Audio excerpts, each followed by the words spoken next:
Baik, selamat pagi. Saya akan melanjutkan materi ya. Jadi, nah materi modul 3 ini tidak akan keluar di ujian tertulis, tapi nanti akan kalian gunakan sebagai bahan untuk perancangan kolom atau waktu kalian nanti merancang tray kolom. Jadi kita akan lihat. Nah, kalau kalian punya komponennya hanya 2, jadi yang selama ini kita pelajari ya, yang kemarin-kemarin kita pelajari, itu komponennya kan hanya 2, A dan B. A lebih gampang menguap. Nah, kalau komponennya hanya 2, Anda hanya punya 4 variabel sebetulnya. Jadi ini kembali lagi ke konsep degree of freedom ya, waktu kita belajar neraca. Nah, ketika Anda hanya punya 2 komponen, Anda bisa mendefinisikan 4 variabel. 4 variabel itu apa saja? Yaitu temperatur, tekanan, dan komposisi. Komposisinya ada 2, komposisi A di fasa uap dan komposisi di fasa cairnya. Nah, sehingga dari 4 variabel ini Anda bisa kurangi menjadi 3 variabel ya, menjadi kalau satu dianggap konstan, tekanannya dianggap konstan, Anda punya diagram TXY yang selama ini kita gunakan. Atau kalau temperaturnya dianggap konstan, Anda punya diagram PXY. Nah, Anda punya diagramnya, kemudian Anda bisa visualisasikan dengan gampang ya, karena gambarnya gambar 2 dimensi ya. Nah, kalau Anda punya 3 komponen, kemudian prinsipnya sama ya, kesetimbangan kan ya, kalau di distilasi itu adalah prinsip kesetimbangan. Nah, kalau Anda punya 3 komponen, maka variabelnya menjadi nambah 2. Kalau tadi hanya 4, kenapa hanya YA dan XA? Karena begitu Anda tahu YA, YB-nya tahu. Begitu Anda tahu XA, XB-nya tahu. Nah, kalau misalnya komponennya nambah 1, jadi 3 komponen, berarti selain tekanan dan temperatur, Anda punya 4 variabel lagi. 4 variabel yaitu komponen dari atau fraksi dari 2 komponen. Ya, harus tahu. Jadi di uapnya Anda harus tahu YA dan YB, nanti yang C mengikuti. Di cairnya pun Anda harus tahu berapa XA dan XB. Nanti XC-nya mengikuti. Nah, kalau Anda menggunakan seperti pendekatan yang biner ya, Anda punya tekanan konstan atau temperatur konstan, variabelnya masih ada 5, karena hanya berkurang 1. Nah, kalau variabelnya ada 5, penggambarannya atau visualisasinya sudah tidak bisa dilakukan pada gambar 2 dimensi. Ya, itu baru 3. Bagaimana kalau kondisi real, kalau nyata kan komponennya bisa banyak ya, bisa 4, 5, dan seterusnya. Nah, ini akan semakin kompleks kalau divisualisasikan dengan gambar. Nah, kalau tidak divisualisasikan dengan gambar, bagaimana? Berarti harus ada persamaan-persamaan yang harus dinyatakan untuk membantu korelasi antara variabel-variabel tadi. Ya, jadi distilasi multi komponen ini tingkat kerumitannya adalah seperti itu. Nah, kemudian Anda masih ingat lagi ya kuliah termo, kalau Anda mau memisahkan nih, katakanlah ada 4 komponen. 4 komponen dipisahkan, kemudian dia setimbang ya, dalam kondisi sudah setimbang, di fasa uap itu ada 4 komponen, di fasa cairnya juga ada 4 komponen. Nah, pada saat kesetimbangan, Anda bisa menyatakan yang namanya konstanta kesetimbangan, atau K. K ini menyatakan perbandingan antara fraksi suatu komponen di fasa uap dibagi fraksinya di fasa cair saat kesetimbangan. Masih ingat ya? Nah, kesetimbangan ini akan dipengaruhi oleh, sekali lagi ya, dia dipengaruhi oleh temperatur dan tekanan. Nah, bagaimana cara mendapatkan nilai K? Berarti kalau Anda mau mendapatkan nilai K, Anda perlu mengetahui pada kondisi kesetimbangan berapa, katakanlah Anda mau mencari nilai konstanta kesetimbangannya si A. Berarti kan Anda harus tahu saat kondisi kesetimbangan pada temperatur dan tekanan tertentu, sebentar ya.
Maaf, tadi ada gangguan sebentar. Ya, jadi kalau misalnya Anda mau menghitung menentukan berapa nilai K, ya berarti Anda perlu tahu saat kondisi kesetimbangan berapa fraksi di masing-masing.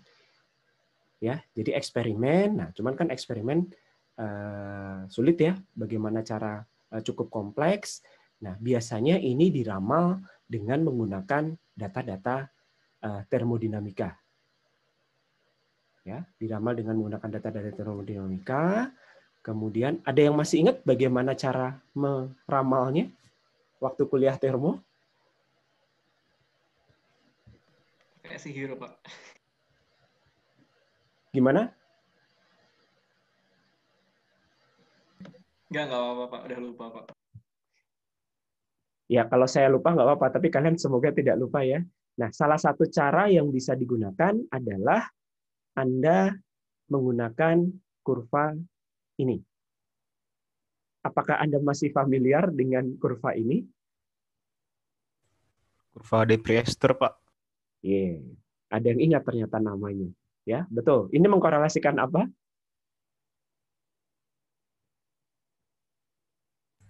KI masing-masing komponen di P dan T tertentu. Ya. Jadi di garis paling kiri ini adalah tekanan, kemudian yang garis kanannya adalah temperatur. Jadi pada kondisi tekanan dan temperatur tertentu, Anda tinggal tarik garis gitu ya.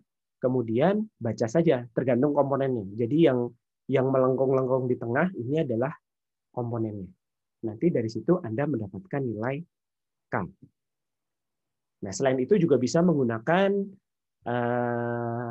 apa sih simulasi ya dengan persamaan atau menggunakan HISIS juga bisa dilakukan.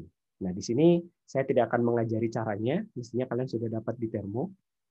Oke, tapi intinya adalah balik lagi ke depan tadi ya. Jadi ketika Anda mau melakukan proses distilasi untuk senyawa yang jumlahnya banyak atau senyawanya multikomponen, informasi terkait kondisi saat kesetimbangan dinyatakan sebagai konstanta kesetimbangan itu perlu diketahui. Konstanta kesetimbangan menyatakan perbandingan fraksi di uap dan di cair, dan konstanta kesetimbangan ini adalah bergantung atau merupakan fungsi dari tekanan dan temperatur. Oke, dari sini dulu ada yang mau diklarifikasikan atau ditanya?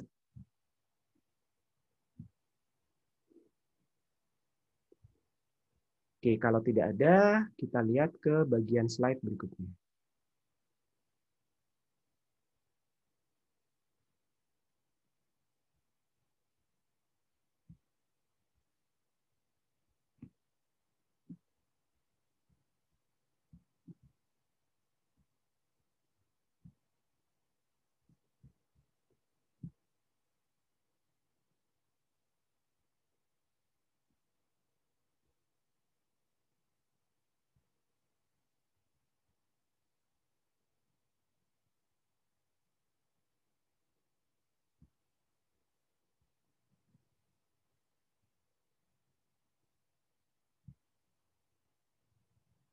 Oke. Nah, terkait distilasi multikomponen ini ada definisi ya, atau ada istilah yang namanya adalah komponen kunci. Nah, untuk memahami apa itu komponen kunci, sekarang Anda lihat, balik lagi ya, ada yang namanya, kalau distilasi biner, berarti Anda cuma punya dua zat, A dan B. A akan lebih banyak di atas, B-nya akan lebih banyak di bawah. Ya. Kalau pemisahannya betul-betul sempurna, tentunya Anda hanya akan dapat A di atas dan B di bawah. Tapi dalam prakteknya kan Anda tidak mungkin dapat A murni di atas dan B murni di bawah.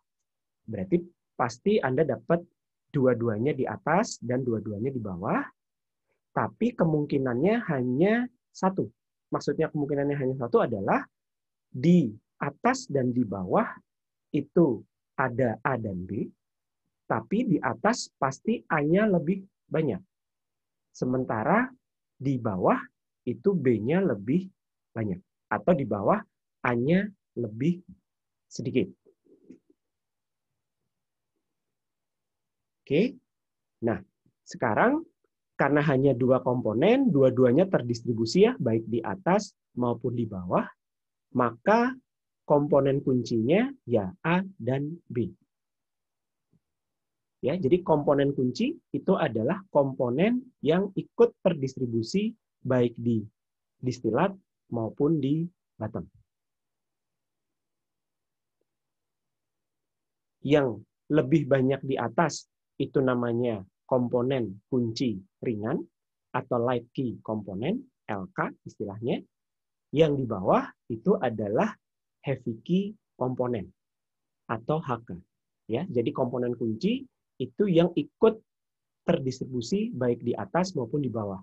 Distribusinya ya tentunya beda ya. Nah, kalau yang akan banyak di bawah itu akan banyak di atas, maaf, itu adalah komponen kunci ringan. Makanya dia banyak di atas. Sementara yang di bawah itu adalah komponen kunci berat, heavy key. Nah, kemungkinannya hanya ada satu kemungkinan kalau Anda cuma punya dua komponen atau biner. Oke, sekarang kalau tiga, A, B, dan C. Kalau ada tiga komponen, kemungkinan pemisahannya menjadi dua. Ya, jumlah komponen minus satu. Dua itu apa saja? Yang pertama, ada kemungkinan di atas itu ada A dan B. Sementara di bawah masih ada A, masih ada B, tapi ada C. Artinya apa? Yang C tidak ikut terdistribusi ke atas. Yang terdistribusi hanya A dan B. Maka pada kemungkinan yang pertama ini, komponen kuncinya adalah A dan B. Dengan A itu yang light key dan B-nya adalah yang heavy key. Atau bisa jadi seperti yang di kanan. Di atas ada A, B, C, di bawah B dan C. Tidak ada A. Artinya yang terdistribusi adalah B dan C. Komponen kuncinya adalah B dan C. B-nya yang, ini kebalik ya, B-nya adalah yang light key, C-nya adalah yang heavy key.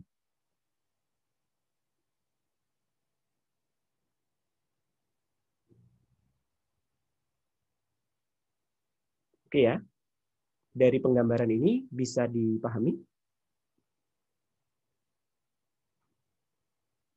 Ya, tolong dikoreksi ya, ini B-nya light key, C-nya heavy key. Ya, silakan.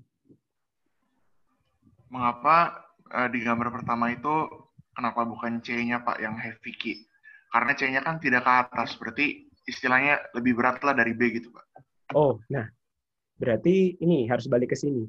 Jadi yang namanya komponen kunci itu adalah komponen yang terdistribusi di kedua bagian, baik di atas maupun di bawah. Kalau di atas tidak ada, hanya ada di bawah, atau sebaliknya, di bawah tidak ada, hanya ada di atas, itu bukan komponen kunci. Ya, jadi light and heavy key ini merefer ke key komponen. Bukan semata-mata, oh karena dia paling berat, makanya namanya heavy key. Karena dia paling ringan, namanya light key. Bukan. Tapi key komponen adalah kalau dia ikut di atas dan ikut ke bawah. Terdistribusi. Makanya di contoh ini, yang tidak ikut terdistribusi yang mana? Kalau yang di kiri, itu yang C. Berarti C-nya bukan komponen kunci. Kalau yang di kanan, yang tidak terdistribusi, yang A. Berarti dia bukan komponen kunci. Yang terdistribusi hanya Mbak. A dan B. Ini B dan C. Oke ya, paham ya? Paham, Mbak. Terima kasih, Pak. Oke, sip. Nah, kalau 4. Kalau 4 berarti kemungkinannya ada 3. Sesuai pembagian atau sesuai distribusinya. Jadi yang perlu Anda perhatikan tinggal mana komponen yang ikut terdistribusi ke dua bagian. Distilat dan bottom. Ya. Jadi seperti ini, yang di kiri itu komponen kuncinya adalah A dan B, karena C dan D hanya jadi bawah. Yang tengah itu hanya B dan C, yang paling kanan hanya C dan D. Yang lebih ringan namanya light key, yang lebih berat ya namanya heavy key. Seperti itu saja.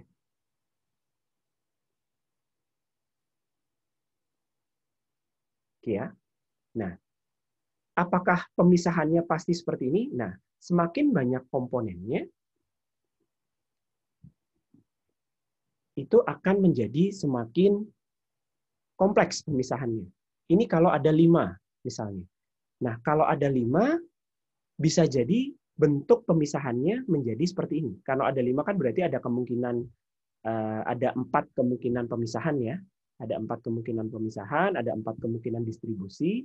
Nah, di sini Anda bisa lihat komponen kuncinya yang mana? Atau komponen yang terdistribusinya yang mana? Ada 3 kan ya? B, C, dan D. Nah, B, C, dan D ini terdistribusi ke dua bagian.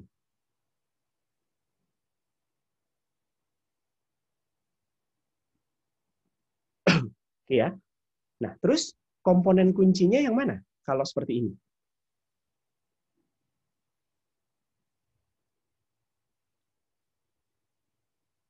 Kira-kira. 3-3-nya, Pak. Oke. Betul, komponen yang disebut komponen kunci adalah 3-3-nya. Karena 3-3-nya ikut terdistribusi. Nah, pertanyaan selanjutnya adalah light key dan heavy key-nya yang mana?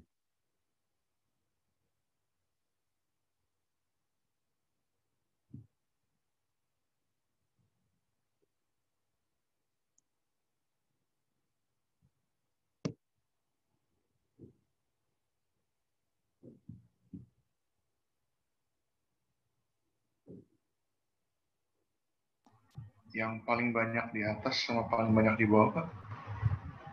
Maksudnya paling banyak di atas dan paling banyak di bawah? Kalau Anda punya 3 komponen kunci, terus Anda disuruh menentukan mana light key dan mana heavy key. Light key 1 komponen, heavy key 1 komponen. Berarti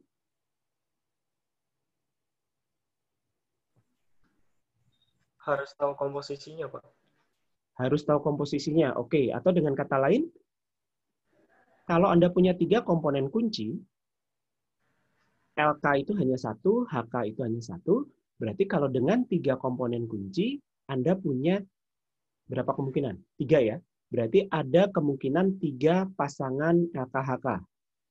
Bisa B dan C, bisa B dan D, bisa C dan D. Itu Anda yang tentukan. Jadi, kembali lagi ya, sebetulnya dalam proses distilasi, yang distilasinya itu adalah multi-komponen, yang paling penting atau salah satu tahap awal yang penting, itu Anda menentukan komponen kunci. Karena komponen kunci ini akan menentukan apa? Anda akan menentukan seberapa besar derajat pemisahan dari masing-masing komponen. Apa saja isi distilat yang Anda mau, apa saja isi bottom yang Anda mau. Balik lagi, itu merupakan sesuatu yang dispesifikasi. Kan masih ingat ya, ketika kita belajar distilasi biner, yang dispesifikasi itu yang pertama adalah umpannya. Umpan adalah sesuatu yang given. Anda punya umpan dengan komposisi A dan B, sekian-sekian gitu ya fraksinya, Anda mau pisahkan. Di atas pengen A-nya seberapa banyak. Sehingga yang B di bawah tinggal, atau yang di bawah A-nya tinggal seberapa banyak. Masih ingat ya? Nah, di distilasi multikomponen juga sama. Hanya lebih kompleks. Jadi Anda punya spesifikasi umpan, isinya A, B, C, D, E. Nah, Anda yang putuskan. Di atas, isinya apa saja, seberapa banyak. Nah, cara memutuskannya adalah dengan mengeset komponen kunci. Mana yang akan terdistribusi di dua bagian.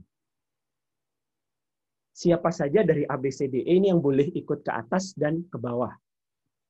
Satu, jadi menentukan komponen kunci. Yang kedua, dari komponen kunci yang sudah ditentukan, Anda pilih light key-nya yang mana, heavy key-nya yang mana. Hanya boleh satu-satu.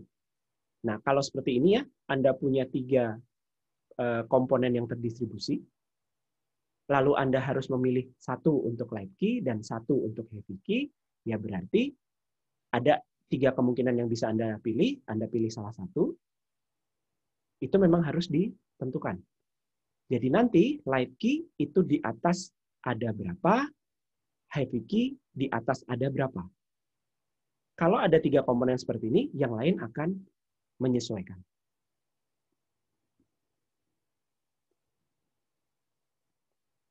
Ya, jadi dengan kata lain, dua komponen dari beberapa komponen kunci itu adalah 2 komponen yang kita inginkan jumlahnya, kita spesifikasi jumlahnya atau komposisinya ya, baik itu di atas dan di bawah. Paham ya? Jadi light key dan heavy key itu harus kita pilih.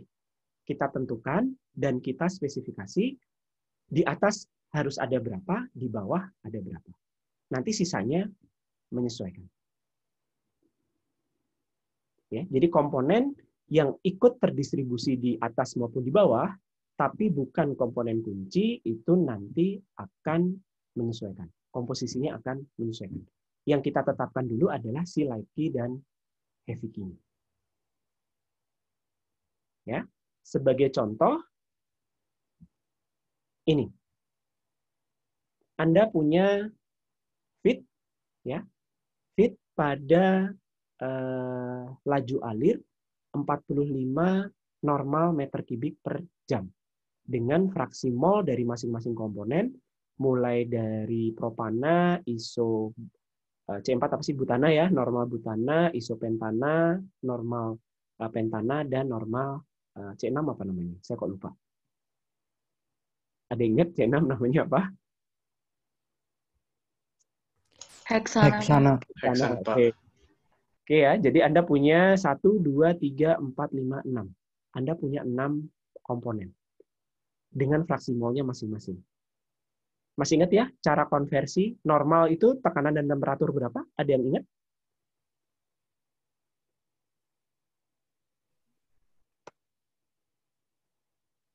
Kan ada STP ya, Standard Temperature and Pressure. Itu tekanan 1 atm 0 derajat Celcius. Kalau normal temperature and pressure itu berapa? Ada yang masih ingat? Terus KPA 20 derajat, Pak. Berapa? Tekanannya berapa? 100 KPA. Ya, 100 KPA ya sebetulnya mendekati 1 atm dan 20 derajat. Nah, ini Anda bisa konversi ke mol pakai gas ideal. Ya. Anggap saja ini adalah gas ideal, Anda konversikan menjadi mol atau kilomol per jam. Nah, fraksinya tahu. Nah, di atas ternyata yang terbawa adalah 4 komponen paling atas. Ya, sisanya seperti ini, ditunjukkan pada tabel. Jadi ini sudah dikonversi, nanti silakan cek lagi ya angka-angkanya. Apakah betul 45 normal meter kubik itu menjadi 1840 kilomol per jam. Nah, ini kan ada 1, 2, 3, 4. Kemudian dua komponen terberat itu tidak ada di atas. Nah, dari neraca, ini kan neraca massa biasa ya, mol masuk sama dengan mol keluar, Anda bisa lihat bahwa ternyata untuk kasus ini, Anda punya berapa komponen kunci? 4, Pak. Ada 4. Jadi kembali lagi diingat, yang namanya komponen kunci itu dia terdistribusi di atas dan di bawah. Terdistribusi berarti ada di dua-duanya. Nah, Anda lihat dari tabel kan berarti ini ada 4 komponen kunci. Nah, kalau ada 4 komponen kunci, ya berarti ada berapa itu? Kemungkinan pasangan LK dan HK-nya.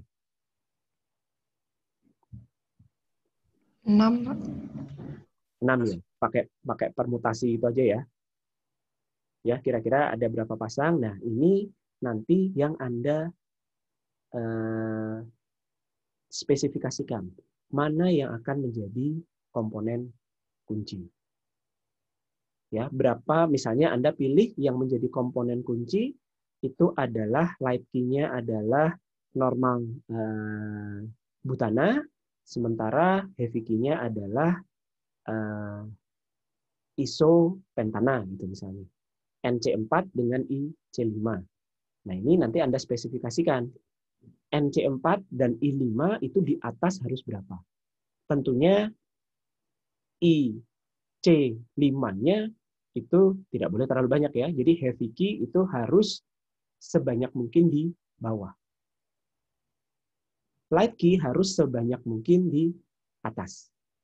Karena itu akan menentukan derajat pemisahan. Kembali lagi ya. Jadi untuk menentukan, sebetulnya maksud dari menentukan light key dan heavy key itu adalah untuk menentukan seberapa bagus derajat pemisahan dari produk atas dan produk bawah. Berarti yang light key itu harus di-set sebanyak mungkin di atas, sehingga nanti yang di bawah-bawah heavy key itu tidak akan ikut ke atas, makin dikit kan ya, atau bahkan tidak akan ikut ke atas, atau dibaliknya, heavy key itu harus sesedikit mungkin di atas, sehingga di bawah itu yang lebih ringan daripada light key tidak akan ke bawah. Jadi makin murni yang di atas dan makin murni yang di bawah. Oke, sampai situ dulu ada yang mau ditanyakan? Pak, maaf Pak, izin bertanya. Yuk. Jadi mau mengkonfirmasi aja Pak, jika misalnya termasuk light key, ada beberapa komponen gitu Pak, dia tidak, yang penting yang di atas itu dia paling sedikit, yang bawah itu dia tidak harus paling banyak gitu ya Pak, atau bagaimana ya Pak sebenarnya? Justru itu pendekatannya dibalik deh. Jadi yang Anda tentukan adalah mana yang akan menjadi light key dulu, mana yang akan menjadi heavy key dulu. Di atas light key tentunya akan makin banyak di atas. Ya. Makin ringan dari light key berarti di bawah tidak ada gitu kan. Atau dibalik. Di bawah heavy key tentunya komponen-komponen yang lebih berat daripada heavy key tentunya diharapkan tidak akan terbawa ke atas semaksimal mungkin. Seperti itu. Jadi bukan dilihat dari komposisinya dulu baru menentukan light key dan heavy key, tapi sebetulnya Anda tentukan dulu yang kira-kira boleh terdistribusi di dua bagian yang mana. Artinya Anda menentukan komponen kunci. Lalu dari yang boleh ini, pilih dua. Mana yang akan menjadi pembatas. Light key dan heavy key itulah yang jadi pembatas. Kira-kira gitu ya pendekatannya. Pak, makasih banyak Pak. Oke, ada lagi?